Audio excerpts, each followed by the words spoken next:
Welcome you, brothers and sisters, to River of Love Christian Fellowship in Malta. And we trust that you will be with us for this next hour or less, a bit maybe. And just open your heart to receive the word of the Lord that is about to bless you, grow you, mature you, and position you favorably with God. Hallelujah. Pray with me right now as you receive the word of the Lord. Say this with me. Say, Heavenly Father, thank you for your word. Thank you for this privilege that I can receive your word today. Lord, I do not take for granted this blessing that I can receive your word and let your word enter my heart. Holy Spirit, speak to me, transform me, change me evermore into the image of my Lord and Savior, Jesus Christ of Nazareth. Amen and amen. Go to the book of Psalms. Psalms. Hallelujah. 24. Psalms 24.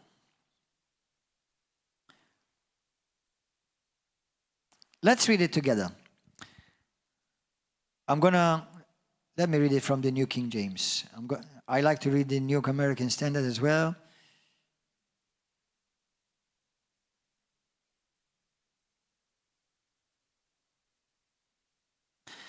So, verse 1. The earth is the Lord's, and all its fullness, the world and those who dwell therein. For he has founded it upon the seas, and established it upon the waters. Now listen carefully to these words. Who may ascend into the hill of the Lord? Or who may stand in his holy place? These are the people. The hill of the Lord is heaven, practically. The hill of the Lord in the Bible is also the church. Okay? The mountain of the Lord. He who has clean hands and a pure heart, who has not lifted up his soul to an idol. An idol doesn't have to be just a statue, although that's definitely common in our country. But an idol could be your career, could be your job, could be money, could be a person. Idol is anything that takes the place of God. Who has not lifted up his soul to an idol, nor sworn deceitfully. He shall receive blessing from the Lord and righteousness from the God of his salvation. This is Jacob, the generation of those who seek him, who seek your face. Lift up your heads, O ye gates. Let me tell you a testimony about these two verses coming up. When I went to Kenya, twice. But the first time I went to Kenya, I went with a group of people, a small group of people, and we went to different villages. And there was one town called Sioport. Anybody is around from Kenya here? You know the city of Sioport? It's practically on the sea. And they told me that this city is called Sioport, which means a port for the sea, for ships to come in. And I remember I declared this psalm over that city. And that city, they were struggling. There were people oppressed.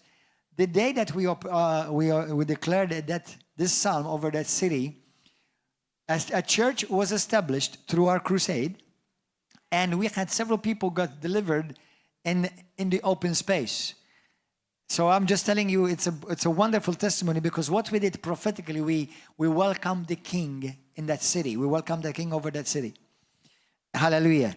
So lift up your heads, O ye gates, and be lifted up, you everlasting doors, and the King of glory shall come in. Who is the King of glory? The King. Everybody say, the King of glory. The Lord strong and mighty. The Lord mighty in battle. Lift up your heads, O ye gates. Lift up, you everlasting doors, and the King of glory shall come in. Who is this King of glory? The Lord of hosts. He is the King of glory. Today I wanted to talk to you about the heart of the King and his kingdom. Go to the book of Psalms once again. Let me read to you 2 or 3 verses from Psalm. Psalm 78, verse 38. Psalm 78, verse 38. The Lord is full of compassion, forgave their sins, their iniquities, destroyed them not. Yea, many a time turned he his anger away, and did not stir up all his wrath. Psalm 86, 15. But you, O Lord, are a God full of compassion and gracious, long-suffering, and plenteous in mercy and truth. Psalm 112, verse 4. Unto the upright ariseth light in the darkness. He is gracious and full of compassion and righteous. He is talking about our Lord and King. Let me show to you where in the Bible, and I know all of you may know this already, regardless, but you know that our God is not just our God. As a Christian, He is also your Father, but He is King. But He has the heart of a father, a king with a heart of compassion. Amen? In the book of Psalms, for example, and many other places really, not just Psalms. Let me read to you 1 or 2 scriptures from the book of Psalms where it speaks about that our God is King. He is where number 1, we just read it in Psalm 24. He is the King of glory. Amen? Hallelujah. But He is the King. He is the compassionate and merciful and kind King. Hallelujah. Blessed be the name of Jesus. So just as we saw in Psalm 24 and many other places in the books of Psalms and also Chronicles and Samuel, there are many places. Practically, you already know. He is a king, He is a father, and He is good and He is compassionate. Now, let me just say these basic stuff. Christianity, I know most of you know this, but Christianity is not a religion. How many of you know that?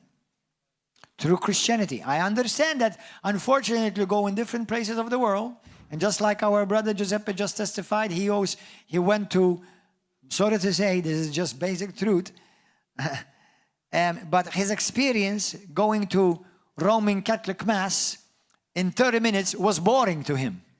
Coming now to River of Love, 2.5 hours or 3 hours service, he is enjoying it and he loves it. What's the difference? It's because before he had religion, now he has the King. Hallelujah. Thank you, Jesus. Amen. And yesterday he gave his life to Jesus, and today we're going to see Giuseppe being baptized, and we're going to kill him and bury him in Adira.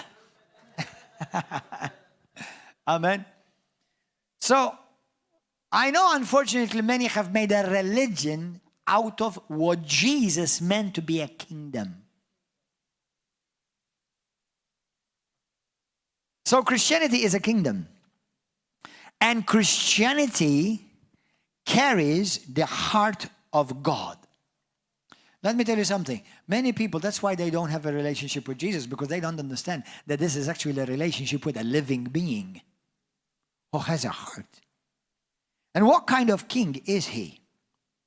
Apart from we know that He's the King of kings, He's the King of glory, He's the King of the universe, He's the King of all the ages. But we read in the Bible many places where there have been many kings. By the way, there are many kings. For those of you who did not know, when the Bible says that He is the King of kings, remember this, 1 Peter chapter 2, verse 9, Revelations chapter 1, verse 6, and Revelations 5, verse 10, the Bible says you are a king too. Did you know that? Amen? Now, if you're a man, don't be a queen. Amen? So we are kings and priests, the Bible says. We are a royal, which means kingdom. We are a royal priesthood. So when many Christians don't realize when the Bible says that Jesus Christ is the King of kings, that means He's the king above the kings. Everybody say, look at your neighbor and say, you are king. I am King Gordon.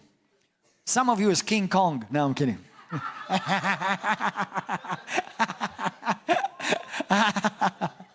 But our king is over King Kong as well. Hallelujah.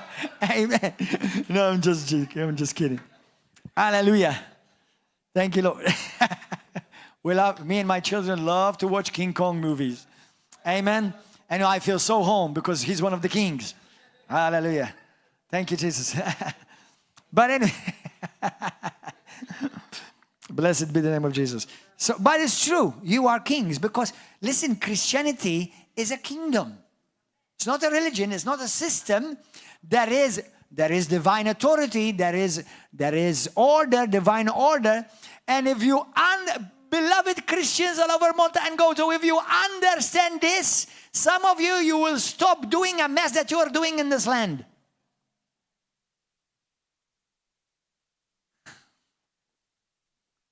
Let me say something good, which I was not preparing to say, but I'm going to say it anyway.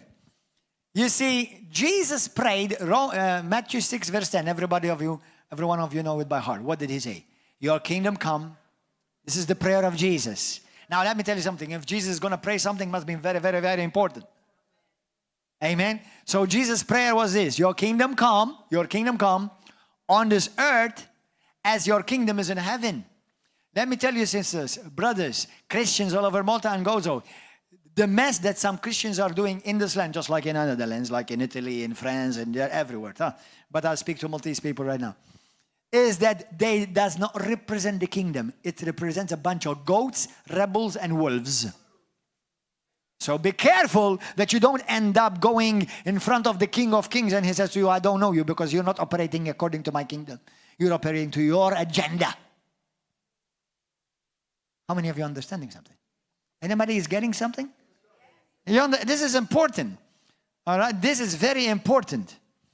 So if you don't see divine order in the church that you claim to be part of, and this is definitely one of those churches that operate in this type of divine order, then you're not operating kingdom style. In kingdom, there is order. There is hierarchy. Amen? Hallelujah. There is delegated authority, not assumed authority. Are you understanding something? No true authority is ever assumed authority. Every true authority is always delegated authority. That's why I like to say it this way. The Lord Bible says He sent them. No, they just go. That's why many just went, few were sent. Yesterday I spoke. There are 5 pastors in Malta that we get together every month, and we're going to be doing something together by the grace of God sometime, maybe around summer. 5 churches that operate with this type of principle. Amen. But we were talking about the mess some people in this land, and maybe some of you say, well, why are you making such a big deal about it, Pastor? Well, because in Malta it's small. It's very easily felt. It's not like you go to America or to China or to Africa. You know, it's like there are hundreds of miles between one city and another. But in Malta, if you burp, on the other side, they will hear you. Do you understand? So that's why it does become a bit different logistic-wise. Do you understand, brothers and sisters? Amen. It's not like Italy. You know, we have another church in Italy. It's in Modena. But how far is Modena from Puglia, brother? Quanto lontano è Modena da Puglia? Quanto? Migliaia. Ok, 700 chilometri. Non credo che puoi andare a chiesa per il weekend, no? E poi ritornare il stesso giorno. Come on. Allora, it's huge. Countries are huge. Malta is small. It has its benefits that it is small, but it has its drawbacks because it's small. Amen. And when it comes to kingdom now, we have to even be more careful when it's in a small nation, because otherwise it will affect the nation easily. Do you understand? And unfortunately, we have a group of Christians that operate like goats, and they create a mess and a havoc. Brothers and sisters of the kingdom have nothing to do with it, because they're not operating kingdom. Why? Now, if you want interpretation for that, I'll help you after church. Amen. Amen. Hallelujah. So, there are many evil kings in the world. Even in the Bible, there are many kings in Israel and Judah. They were evil, and they treated their subjects in a bad way. But Jesus Christ, our King, Not only is a good king, but he's the only king that ever died for his subjects. Now I know some of you is like, well, I already know this. No, let it possess every cell in your being. Do you understand? We're not talking about, King Charles or King Andrew or King whatever. We're talking about King Jesus, the only one who is perfect and he has no blame that he ever did or accused of anything evil, yet he died a death of somebody who was a criminal, and he's the most righteous king, yet he became from the highest place to the lowest place, and no other king can ever do that, and no other king ever did that. I think he is worthy to be followed. Giuseppe, tu hai fatto la miglior decisione nella tua vita perché hai scelto di seguire il re dei re. Alleluia, non c'è più re più meglio di lui. Alleluia! Amen. Amen. Thank you, Jesus. There is no better king than King Jesus. Hallelujah.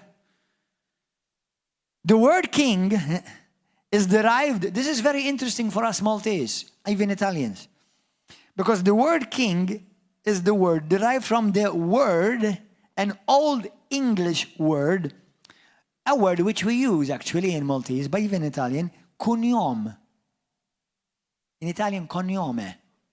Cognome. But we say cognome. It's an Old English word which says cognome, which means, the literal meaning means this: of noble kin. Of noble kin. And means this, listen to this, because when you hear your connection about this, you're going to be excited. Is that it means son or descendant of one of, listen, noble birth. Is a descendant of one of noble birth.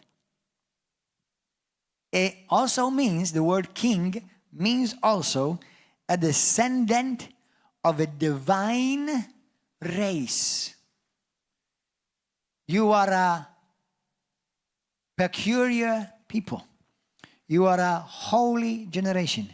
You are a race of people who have been divinely born again.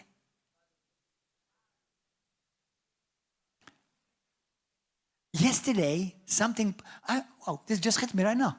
Yesterday, we had one sister, she's Italian, funnily enough. She came forward to pray, and I had a vision, spiritual vision, where the Lord was putting a crown on her head. And she said to me, as you are saying this, Pastor, I feel fire all over my body. And then she went home, and she said to me, look what I saw as I opened Facebook. Jesus, of a painting of Jesus putting a crown over of one of his daughters. And I saw it in my spirit as I'm praying for her. I saw my spirit. I saw Jesus putting a crown. It was beautiful, gold with many different stones, precious stones. You are king, but we are born from the glorious king. Now this is awesome. The same DNA that's in the King of Kings is the same DNA that you are born of. He is of a divine race, and we are born of a divine king. That's why the Bible says, unless one is born from above, unless one is born again, he cannot see the kingdom of God. Think about that. Think. I know it says in verse 5 and 6, it says, unless you're born again, you cannot enter the kingdom of heaven. But it says first in verse 3, it says, unless you're born again, you cannot see. What? You cannot see. Hold on. So unless you're born again, you can't see this kingdom. But the moment you are born again, you should be able to see this kingdom. When are you supposed to see it? Easy. When you're born again. Giuseppe, because he is the freshest kid on the block. He was born again. He felt peace, which is one of the characteristics of this divine DNA. He felt peace. He felt joy. He's not bored. Why? Because now change is taking place. Change is taking place. Hallelujah. Thank you, Lord. Before you were born again, you were in another kingdom. Did you know that? In the world, there are two kingdoms. By the way, another word for king is actually prince, believe it or not. You know that, right? So, the Bible says that the devil, Satan, is the prince of this world. He is the god of this world. He's also king over this world. Obviously, he has to answer to King Jesus, and he obeys King Jesus. But because of the mess that your mom and dad did, me and my mom and dad did, Adam and Eve, they delegated the authority in the kingdom of this world. They handed it over to him. But when Jesus came, that which was delegated to them illegally, he got back for us legally. Are you understanding? We will teach that in more greater detail in the course, The Believer's Authority. Amen? So before we were brought into the kingdom of God in Christ Jesus, we were still under another kingdom, the prince of darkness. Now listen, what kind of kingdom you have received. Hebrews chapter 12, verse 28. Hebrews 12:28. Therefore, since we are receiving a kingdom which cannot be shaken, let us have grace by which we may serve God acceptably with reverence and godly fear. For our God is a consuming fire. Yesterday, Angela, when I was praying for her and I was seeing in the Spirit and I said it over her, she said to me, Pastor, I'm feeling fire all over my body. I'm feeling fire. I'm burning. Now, last weekend I spoke about Pentecost. Do you know when the fire of Pentecost fell in the church the first time, not the only time, the first time? The Bible, in the paintings around us, our culture, we were brought up with seeing a fire flame on the heads, right? Many paintings. But that's not what the Bible teaches. We think that's what it teaches. But when you study it, it means that each one of them, 120 of them, became a flame of fire. Each one of them became a flame of fire, guys. Now listen to this. One day, it's not the first time, I've had many opportunities where I've seen people being set free from demons by the power of Jesus. But it's not the first time that somebody said to me, while I'm casting demons out, they would scream because they feel fire burning them. Another sister, one day she said to me, as you looked at me, I saw fire in your eyes. Another sister said to me, when you were speaking to me, I saw fire coming out of your mouth. The Bible says he makes his ministers a flame of fire. Woo! Glory! Hallelujah! Amen? Everybody say, I'm fire. In Jesus' name. Amen. Hallelujah. And one day I said to a friend, I said, if you are not on fire for Jesus, you haven't met God yet. Because our God is consuming fire. Amen. Hallelujah. Matthew chapter 6 verse 10, we heard it, where Jesus prayed for his kingdom to come on this earth. Now, did his kingdom come? Jesus says, go and preach that the kingdom of God is come. Right? Now, something else also Jesus said. Behold, the kingdom of God is among you and in you. Now, how does the kingdom of God come in us? Yes, we get born again and we are born from the kingdom above. We enter a kingdom. We don't enter a religion. We enter a kingdom.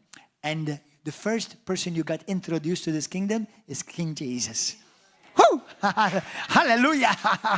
Thank you, Lord. Thank you, Jesus. If Jesus said that he desired that the kingdom of God comes on earth as it is in heaven, And he sent us the Holy Spirit in our hearts. Therefore, his kingdom will manifest beginning, listen, in our hearts, changing us and changing the surroundings around us. Now, there is a powerful scriptures in Romans 5:5.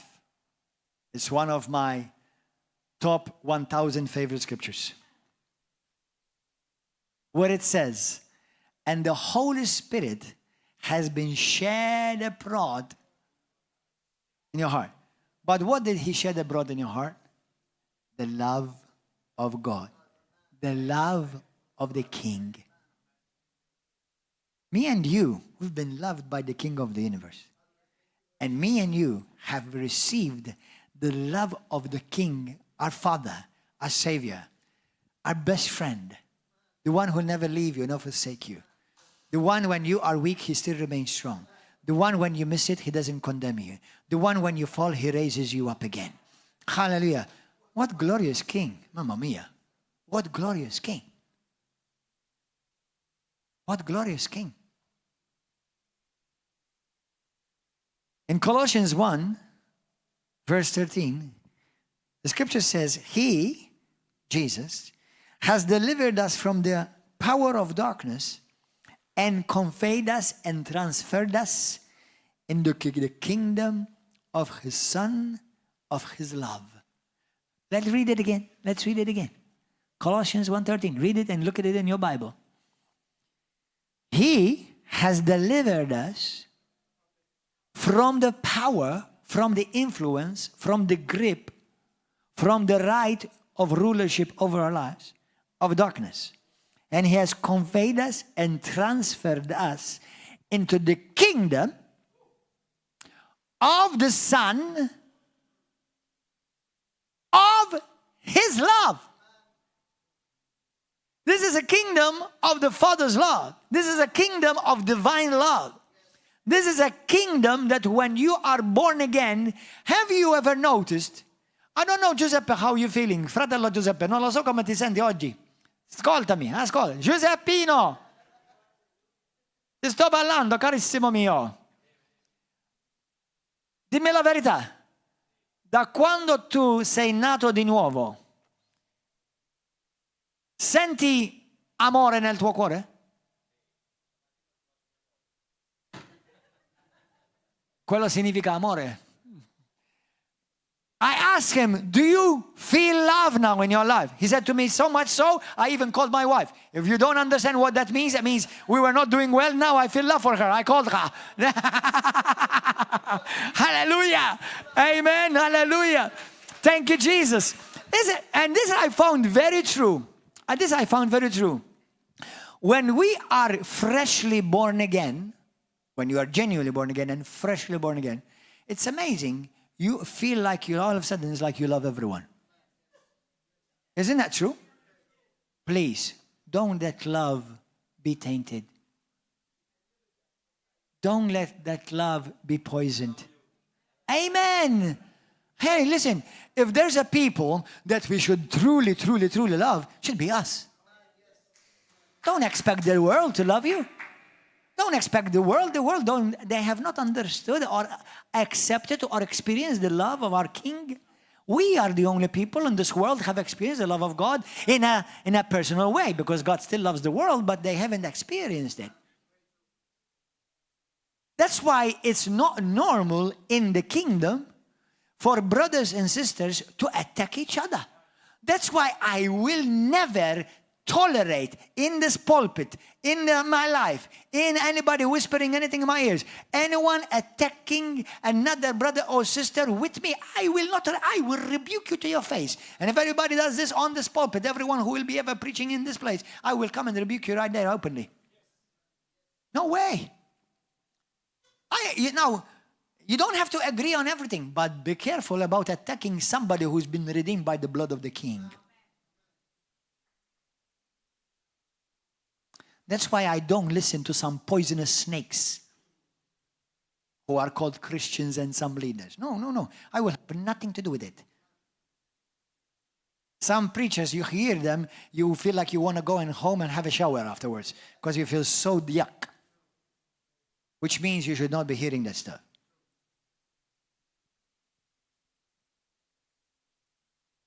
Amen? Hallelujah. Everything that we now begin to experience in this kingdom, listen, should be completely different and opposite to the kingdom of darkness. Opposite. What you've experienced before now should be the opposite. If what you experienced before, you're still experiencing it now, you're not maneuvering well in this kingdom. You're not benefiting of everything that's available for you in this kingdom. Amen? Romans 14:17. Listen to this. Because when you're born again, you become part of the kingdom. The love of God has just flooded your heart, and He is the love of the King. And also, now His nature, His characteristics, everybody say nature and His characteristics, are now in you. That becomes, God's reality becomes your reality. Now, I know this is big, maybe some people this is big talk, but it's Bible and it's true. So it's up to me and you to rise up to the revelation of it, because it's the truth. Amen? Hallelujah. So Romans 14:17 says this, for the kingdom of God is not about eating and drinking. That doesn't mean you don't drink or eat anymore. Okay? But the kingdom of God is righteousness, peace, and joy in the Holy Spirit. So what should become your normal today is walking in righteousness. What does that mean? It means I have a perfect, uninterrupted, unhindered relationship, communication with the King. That's what righteous means. Everybody should be screaming and singing and jumping right now. Hallelujah. You have an interrupted, hallelujah, relationship with the King. Glory, hallelujah. Amen. That's what it means to be made righteous. Righteousness is a gift, the Bible says. You can do nothing about it. It's a gift. Everybody say, righteousness is a gift. The word righteousness, this is going to blow some religious minds, and may it be so in Jesus' name. Hallelujah. Righteousness means to stand in the same level of God without any sense of inferiority, guilt, or shame. Why? Because He made you like Him. When He shall appear, we shall all be like Him.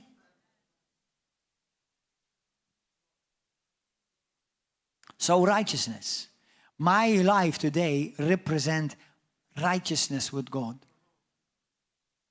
Listen to this. Because righteousness is a gift. You see, my son, Josiah and Micaiah, they were born of my seed and their mother's egg. It's the truth. Hello. If you're surprised, you just received the revelation. That's exactly how you were born. Amen. Hallelujah. Praise God. So, my son and Josiah and Micaiah, they were born from my seed. Everything within my DNA they've received. Now, I'm good. I'm nice. I'm handsome. I'm blessed. But I'm not perfect. Now, imagine a perfect king. And we received from his DNA. Many people because they're still religiously taught instead of New Testament taught. Okay? They say, ooh, don't say that. We're just humans.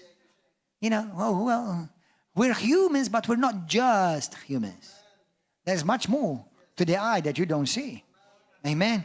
Hallelujah. Or I love it when they say to me, oh, brother, you know, we are from monkeys. I say, from you? I don't doubt you are from monkeys, but I come from God. Hallelujah. Amen. Hallelujah. Anybody feel like you're from monkeys here? Hallelujah. Because we have some banana in the cafeteria. Hallelujah. So if anybody come and tell you, hey, yo, you Christian, hey, we're not created from God, we are from monkeys. I said, hey, no problem. I don't doubt it. I never doubted that about you. Hallelujah. But I come from God. The Bible says, 1 John chapter 4, verse 4, it says, little children, we are from God. Hallelujah. Thank you, Jesus. Hallelujah. Listen, if there's a revelation truth that's in the Bible that you can't see, it's not my problem, it's your problem. As simple as that. I'm not going to change the Bible for you because you're still blind. Amen? And still religious. Amen? Hallelujah. Thank you, Lord. So, number one, let me give you these points about what should have changed and what is the change that's taking place in you, including you, Giuseppe, even though you're less than 24 hours born again in the kingdom. Hallelujah. Listen to this. The moment you're born in, just like my children, the moment they were born from me, everything that now belongs to me belongs to them. But my nature is in them as well. That's why they look like me. If they don't look like me, I would be worried.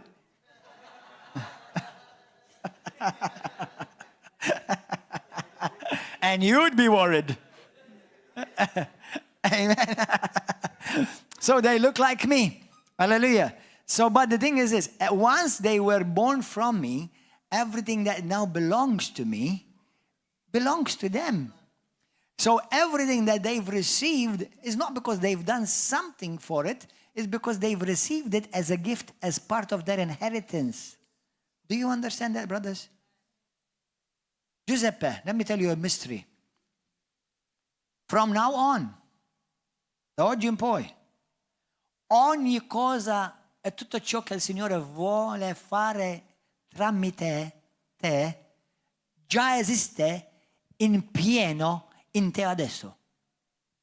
Everything that God wants to do in you and through you in your life already exists in you the moment you have said, yes, Jesus.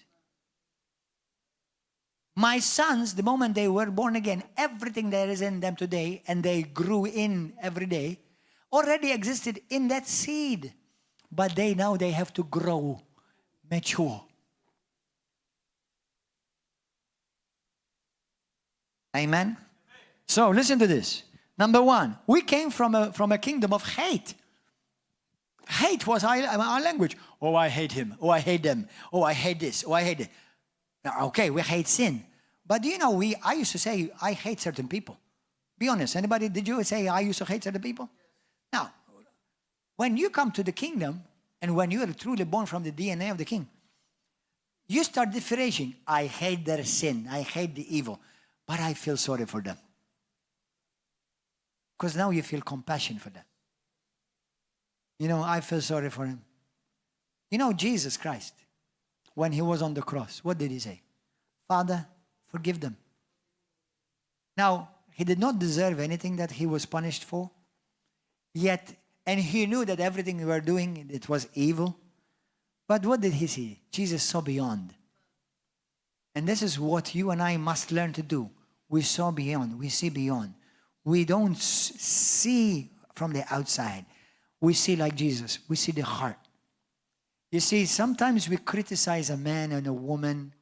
For example, let me say to Tony here, Andre. When Andre walked into this church, he walked here looking like he's about to kill somebody. All right? He even had a knife in his pocket. Okay? And I thought, oh Lord. But something in my heart, I'm not trying to bluff about it, but in my heart, I just felt in my spirit, said, don't worry. This is just a shell. There's another man on the inside. Now, he gave his life to the Lord. He didn't change his outward appearance immediately. Obviously, some things we do have to change because we have to look like men and women ultimately. But certain things, ultimately, as long as it does not offend God, you dress as much as you want, however you want. Just make sure you cover every area that needs to be covered. But you see, I'm not saying I've arrived and I'm not perfect, but the Holy Spirit taught me today, when somebody looks in a certain way, when somebody acts in a certain way, there is a reason. And many times, it's called pain.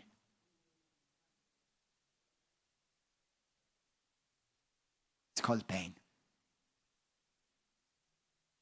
And I'm going to call you my son, because you are. Today I look at him, and I see the incredible transformation that God is doing in his life. He's not perfect. And now that he's married, he's going to find out even more he's not perfect.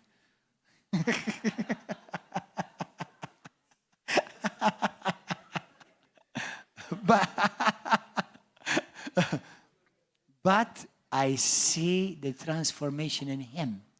And what I see behind that cover, I see a child that, just like everybody else, needs the love of the King, of the Father. Amen? That's why be careful whom you criticize and attack. Careful. You haven't walked in their shoes. That's why the Bible says God looks at the heart and not... And when you see the Bible, look at what kind of people Jesus chose. Saul, a murderer. And then he changes him, changes his heart. How many people God has changed like that in the world? Some of them are here in this room. Because now the language of the kingdom is no longer, you can't hate whom God loves. You hate what God hates, yes, but God doesn't hate humans. We are made in his image, although it's a corrupted image now, but then when you're born again, you start becoming restored to that image again. Hallelujah. Thank you, Jesus. That's why when you see somebody rough and acting like a bully, you know what you're seeing? There's a child on the inside screaming, I'm hurting, I'm in pain.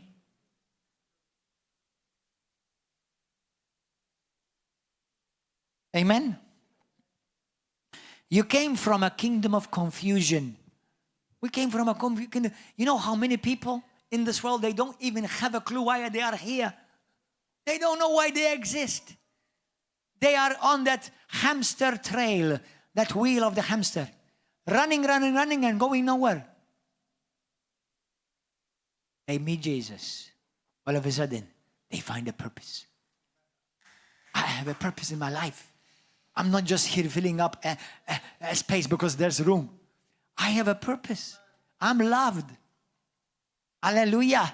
I'm no longer living in confusion. I know I have peace because I have the Prince, the King of Peace.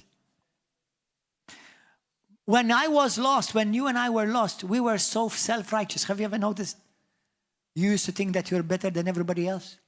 You think that you are some hot. And you were hot. You were going to be burning hot in hell forever. You know. And we think that we're special and we try to perform because we want to be somebody better than somebody else. Then you come to the kingdom and you find out that you're nothing. And God starts building you up again. And now you become somebody and very special. But not because of your merit, but because of what he's done for you. Amen. We come from darkness, and now we have the light of God shining in our life. We've come from brokenness. Listen, every one of you come from brokenness. Some brokenness because broken family, no father figure, no mother, abuse, divorce, separation, injustice. We all come from a broken background. We all come from broken background.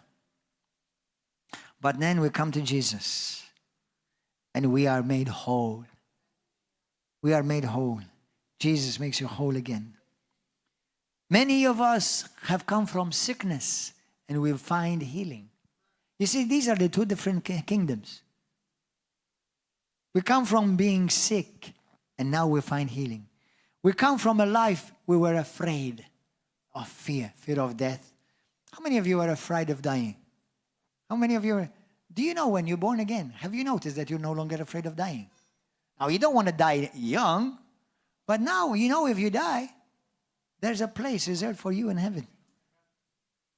That fear is no longer there. Amen? I know I'm going to die one day, unless the rapture happens. And I know many of you are waiting for the rapture, but don't be disappointed if it doesn't happen. 2,000 years of Christianity have been waiting for the rapture. Live like it's going to end tomorrow. But also live with such love and passion that you're going to live a full life bringing fruit for the kingdom. Amen? Hallelujah. We come from a kingdom of disorder, confusion. And brothers and sisters, Christians, listen. We come into a kingdom of divine order. You see, many Christians, they're still operating like goats. They come from a kingdom of disorder, darkness. Then they come to church and they come into a kingdom and they think they're going to operate the same. No.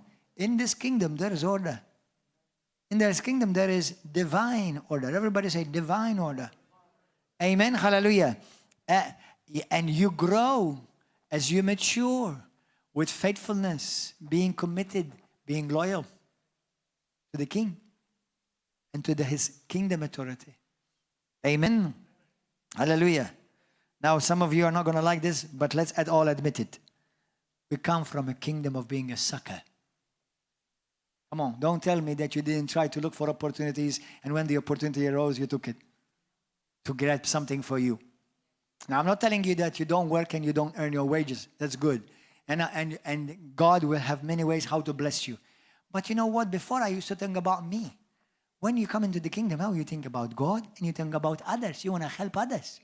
You want to be a blessing now. Do you know, really seriously, a true heart of a true Christian is, I want to help. Before in the world, well, to hell with everybody. I didn't realize I was going to hell with them as well. I thought they were going to hell only. I was going to heaven. No, I didn't realize when I said to hell with everybody, me was included in and everybody. Hello, come on, everybody said that before? Well, to hell with everybody. Oh, no. It's true you said that because you were selfish. You are the God who sat on the throne. But then you come into the kingdom. And all of a sudden your heart starts melting for people who are in need. You want to help so many people. You want to help the orphans. You want to help those who wish to go to school and they don't have money. You want to help people. You don't always are able, but that's why we take our tithes and offerings and we help people who need that they've lost mommy and daddy. That's why we do this. We do this because we could say, who the hell? You know, if they believe in God, God provides. But the Bible says, how can you say you love God and then you see somebody that tell them God provides? Well, I understand in the world you will have many people asking you for all kinds of things. And unfortunately, we can't help everybody. But when you can help, you help. Amen. Thank you, Jesus. Thank you, Lord. We come from a background of greed. Me, myself, and I. The unholy trinity.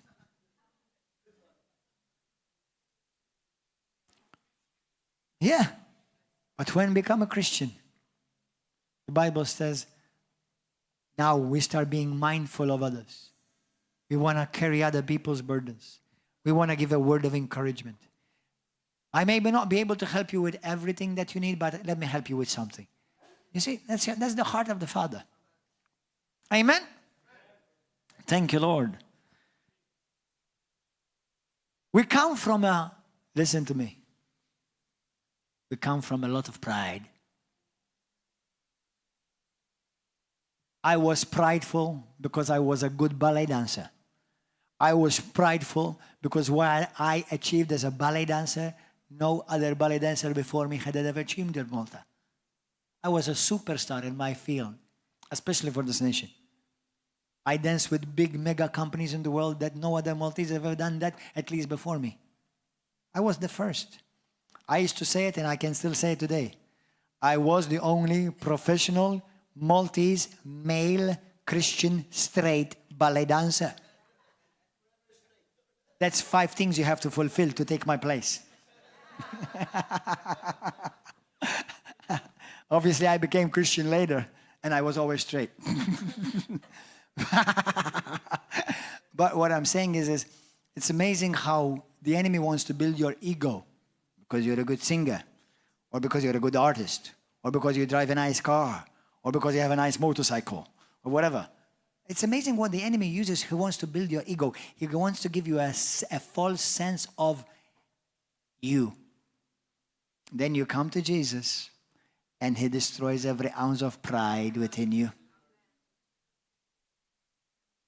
Hallelujah. That's why the Bible says, blessed are the humble. For those who are meek and humble, for they shall see God. Amen. Now we are not just made citizens of the kingdom, but we have been given. Now listen, what have been given? Go to 2 Peter. 2 Peter. Blessed be the name. Are you enjoying this? Yes, who wants more? Amen. Hallelujah. You greedy. Just like me. I always used to say, I'm a sucker for the things of God. I always want more. Amen. With God, there's always more. Don't worry about it.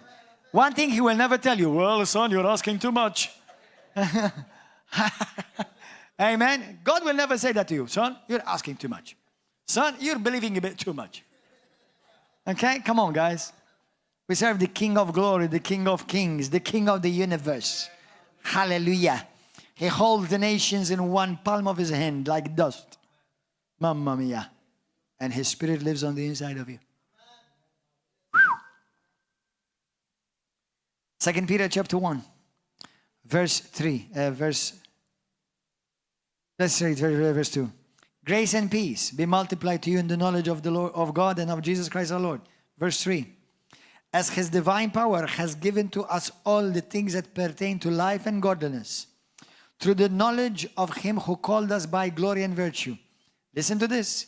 By which we have been given to us exceedingly great and precious promises, that through these promises you may be, listen, partakers, taking part of the divine nature. Now we are partakers of the divine nature, having escaped the corruption that is in this world through lust. Having escaped, not will one day escape. Having escaped. Having now been given. DNA is divinity now available. Your nature, I know you have a human nature on the outside, but on the inside you have a divine nature. If you're a true child of God. And in your divine nature is the kingdom of God. And everything you need is found within that kingdom.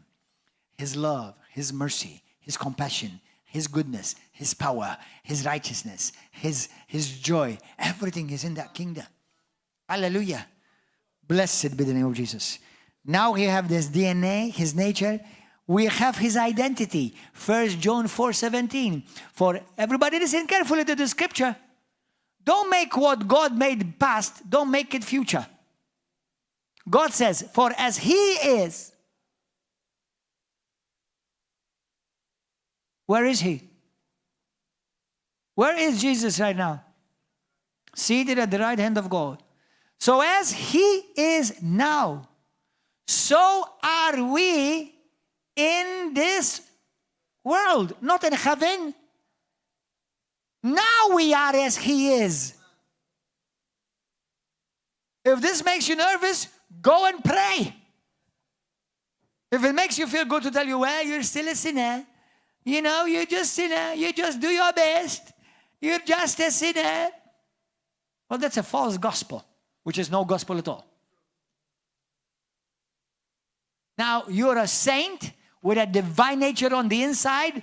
You have His ability, His identity, His love, His spirit, His mission, His vision, His power, and His vision. Is that good enough? Amen? Matthew chapter 12:28. But if I cast out demons by the Spirit of God, surely the kingdom of God has come upon you. That's part of the kingdom. Even in Luke chapter 11 says, it says, wherever you see these signs, this kingdom of God has come.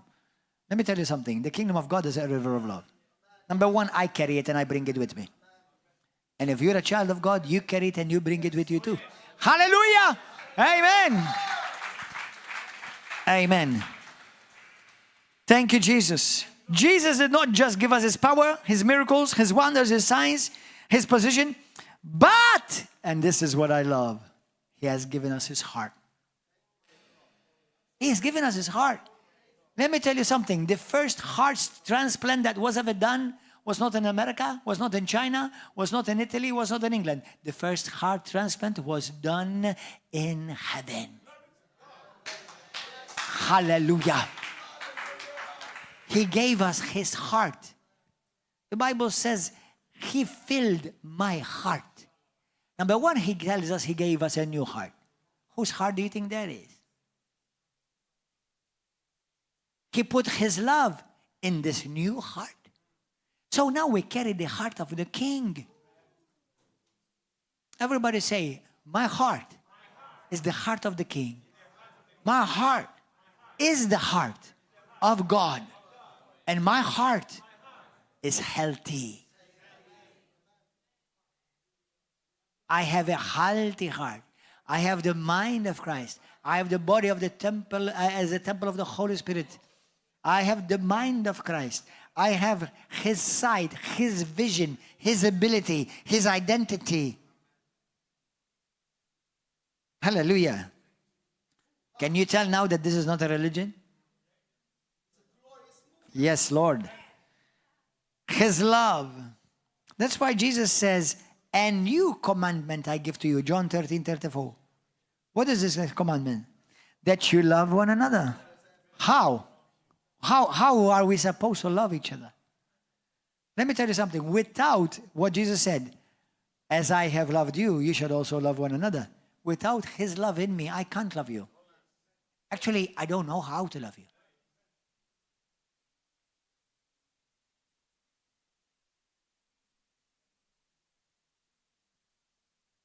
His love for all that is whole and pure, out of a pure heart, of God and for God. In 1 Timothy 1:5, the Bible says, now the purpose of the commandment is love from a pure heart. Paul speaking to Timothy, from a good conscience and from sincere faith. Brothers and sisters, in the book of Hebrews chapter 12, the Bible says, whom the Father loves, he disciplines. You know, my sons, in different times, they both said to me, Daddy, thank you for disciplining me. I know you do it because you love me. Now, thank God I have a wonderful relationship with Josiah and Mikaz. We hug each other, we kiss each other, we play with each other. So now they're growing, that their games is becoming a bit more painful. Before, I was the only one that can, do some injury, but now it's becoming dangerous. Now they can do some injury to me.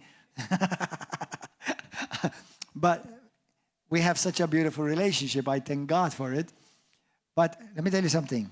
When they get out of line, I put them back in line.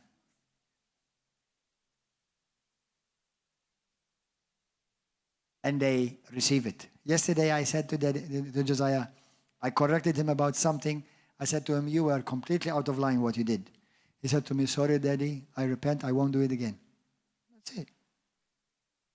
Do you know the Bible says in Hebrews 12, it says, he corrects you so that you can share in his nature. You can share in his glory. You can share in his holiness. I don't want my two children to grow up as fools. I want my two sons to grow as mighty kings, and they will become world changers and history makers. Hallelujah, and they are. Amen, hallelujah. 2 Timothy 2:22. We're almost done. Is our brother here? Hallelujah. Oh, come, bro. 2 Timothy 2:22. Flee also youthful lust, but pursue righteousness, faith, love, and peace with those who call upon the Lord out of a pure heart. This is the people that you and I should seek to be with. We love what God loves, and we hate what God hates. Since Jesus told us that we can see now the kingdom, now these things become visible. It's not something that you experience when you go to heaven. We can experience it now. Why many don't see his kingdom? Because many have not been taught, and they don't live according to their new identity, but keep living with their old identity. If I go to China and I want to move to China, but I still want to continue to speak Maltese, act like a Maltese, dress like a Maltese, do you think I'm going to be able to fit into that culture very successfully? When you are transferred from the kingdom of darkness into the kingdom of God, listen, you start dressing up differently. Not just your outward clothes, although that helps too, but the way you start to talk, your mannerisms, your attitude start changing. Because now you've changed. That's why the Bible says, Ephesians 4:24, put on the new self, which in the likeness of God has been created in righteousness and holiness of truth. Put on the new self. So now I'm a born-again child of God. Now I'm going to put on what belongs to me. Okay, I'm going to put off, the Bible says, put off the old deeds of the flesh, and now put on the nature of God, the identity of God. Put on that new wonderful nature. Amen. Hallelujah. In Jesus' name. Thank you, Lord. So once you've been transferred to this kingdom, now start living according to this kingdom. And God has given you that ability. This is why the Bible says we submit. Because in the kingdom of God, there is submission. I submit to God the Father. I submit to God's authority established by Him in divine order. I am not a rebel. I am not a rebel. We have our minds renewed, not removed. Amen. We put on the new self and we remove the old. We hunger for the pure milk of the word. That means even your diet must change. Your diet must change. Now some of you, your diet in the natural must change. Okay? But even our diet spiritually must change. That's why I'll be careful what I watch. You know, when I was in the world, although I didn't like macabre things very much anyway, but I would tolerate watching killing, blood splitting, cutting off heads. I would tolerate it. Now I don't tolerate it. No, I don't like to watch it. Before, if I watch a movie and there was a sexual scene in it, I would tolerate it. Now I don't tolerate it. Amen. Before, if they were cussing with Jesus and God and blaspheming the name of God, I would just tolerate it. Now I don't tolerate it. You see, now my diet has changed. Amen. Everything. Before I used to go to certain places and I feel comfortable. Now certain places I go, I want to vomit. Simple as that. You see, everything changes now. Because now you are a new person. You are a new creation. All things have passed away. New things have come. And now these new things are of God. Amen. We obey. Obedience helps me activate the realities. Everybody say, obedience helps me activate the realities of the kingdom of heaven on earth. Everybody say, I love to obey. In Jesus' name. We align ourselves with heaven above and we make heaven and earth kiss again. Not live with the principles of the earth anymore. That is why people who have their minds renewed and truly carry the heart of the King become vessels that are bringing change in this world. Amen. A kingdom citizen must carry the heart of the King. You carry the heart of the King, and we're going to finish with this. This is the reason, and for this reason, that the Father God, the King of Kings, gave us the Holy Spirit, so that we may carry the King DNA in us, so that we can truly say, the King heart is in my heart, and the kingdom of God is truly within me. The Holy Spirit will constantly highlight the person and the character of Jesus Christ in you. Amen. And I want to ask you this question, every one of you listening here and on YouTube and Facebook. In your life, what you're doing, is it bringing Jesus glory? Is it reflecting the heart of God, what you're doing?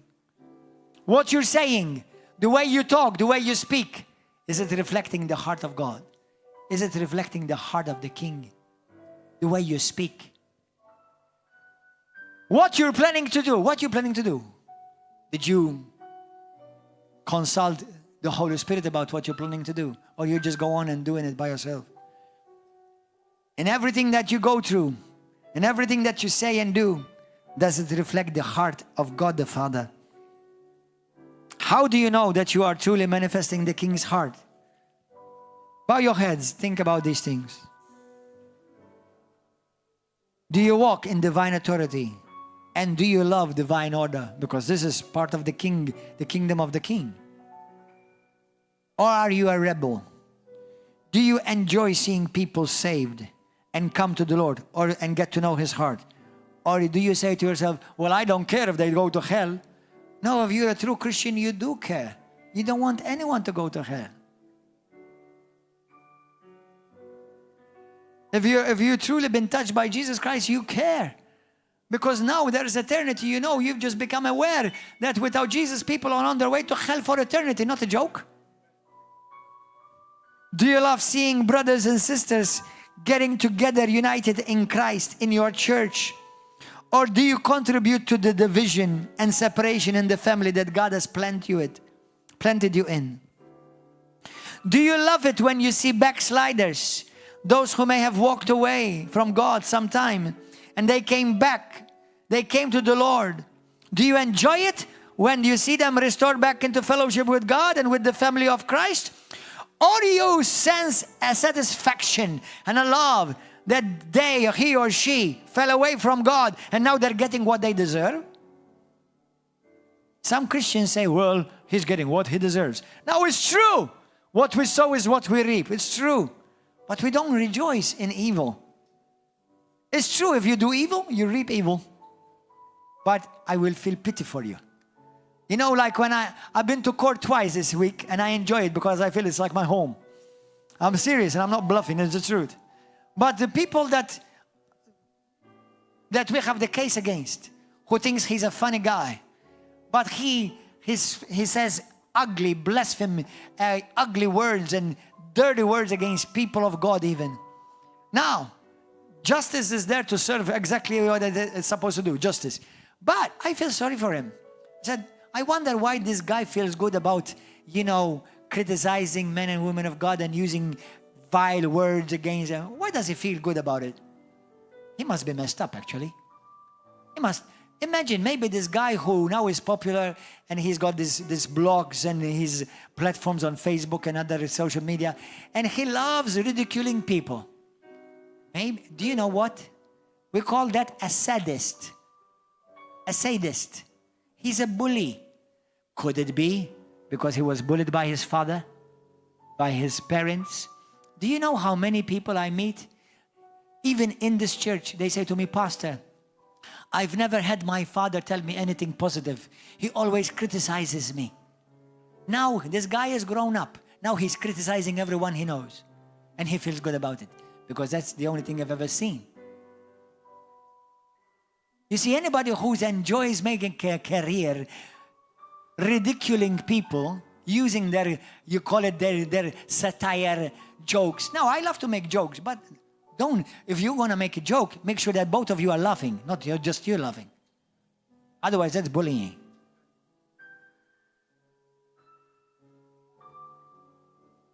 So that's why these people do these things. And unfortunately, we have such a corrupt government that instead of stopping them and disciplining them, no, do more.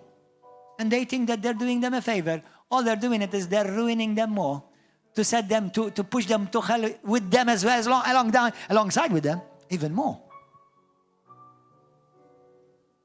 And these cowards of government officials, I even challenged them publicly to send to me, and they never did. Because they're cowards, they're corrupt. They are servants of the devil. And pitiful. I pity you. If you're listening to this, I pity you. Because I don't wish you to go to hell. Because why what you're doing, you are on your way to hell. Because the fruits of righteousness are revealed. And the fruit of wickedness are revealed too. Amen. Do you see yourself as part of the answer, or are you part of the problem? Where God has placed you, in the ministry He has placed you, in the church that He's placed you, in the job that He has placed you, are you part of the answer, or are you part of the problem? Do you work to maintain unity and harmony as a sheep under one shepherd? and one spiritual father? Or are you a goat and you hate it when somebody is over you as your spiritual father and shepherd, who has been anointed and appointed by God and through God to do the right thing and to establish authority? And when they correct you, do you like it or do you rebel? Do you value the word of God above circumstances, about what you feel, about what the world says, about your feelings, about what everybody else says? Do you value what God says above all that? Do you value the word of God above what your nana said, about what your government said? Do you value the word of God above that? Because those are children of the kingdom. Hallelujah. Or do you look for somebody to tickle your ears? I'm going to finish with the scripture. We are called to manifest. Everybody say manifest. The sweet aroma of Jesus Christ everywhere. 2 Corinthians 2:14. Now thanks be to God, who always leads us in triumph in Christ, and through us diffuse the fragrance of his knowledge in every place. For we are to God the fragrance of Christ among those who are being saved and among those who are perishing. 1 Thessalonians 2:11-13. Listen to this. As you know how we exhorted and comforted and charged every one of you. Now as I speak as a spiritual father over you sons and daughters, as a father does his own children, and also our heavenly Father, obviously these are the words of the Father God, that you would walk worthy of God, worthy of God. You may walk worthy. God has given us everything that pertains to life and godliness, that we may walk this. Who calls you into his own kingdom and glory. Pray with me. Where are you with Jesus today?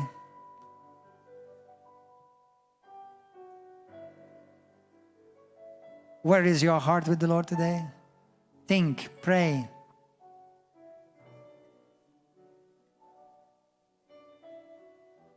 If anybody is watching today on Facebook and YouTube, say this prayer with me. Say, Heavenly Father. Everybody say, Heavenly Father, thank you for your word. Thank you for your Son, Jesus. Thank you that you have made me a partaker of this glorious kingdom. You have given me the heart of the King. You've given me a mighty heart transplant in me, that in everything I do and say, the heart of the King may be revealed. Forgive me, O God, where I did not reflect the heart of the King, where I did not reflect the heart of the Father. Jesus, I align myself with your will, with your ways in this glorious kingdom. Now, Lord, I want to let you to manifest your sweet aroma of your knowledge in every place, everywhere I go. May your name be glorified in my life. I proclaim you from my mouth and from my heart as I believe, Jesus, you are my Savior, my Lord, my God, my King. You are the King of my heart. You are the one who died for me on the cross. And on the third day you rose again. I love you. I bless you. And I honor you. Thank you for forgiving me, washing me clean by your precious blood, and filling me with your Holy Spirit. In Jesus' mighty name. Amen and amen. Hallelujah. Let's all stand. Let's give a wonderful hand of applause and praise. Hallelujah. Glory to God. Thank you, Jesus. If you are on Facebook, on YouTube, please, brothers and sisters, please go and share this message. Share it on your Facebook page, on your Facebook wall. Share it with your friends on WhatsApp. Share it. Go and bless somebody. I'm sure many people will be blessed by this word. Many Christians need to hear it. Share it. And if you're on YouTube right now, you're following us, thank you for being with us. Come and join us here in Malta. If you're around, if you ever come to visit us, I want to remind you that we have a Holy Spirit, Faith Explosion Conference coming up from the 4th till the 8th of September, 4th till the 8th. We have a Faith Explosion Conference. Come be with us. Share this message. Press like. Subscribe to this channel. and be with us here every Sunday morning at 10 a.m. Come to church if you are in Malta. If not, you'll be with us on Facebook and YouTube around 11 a.m. And may this message continue to build you to be a child of the King in this glorious kingdom, serving our glorious King who has given us everything, including himself and his heart. God bless you. See you next week. God bless you. Hallelujah.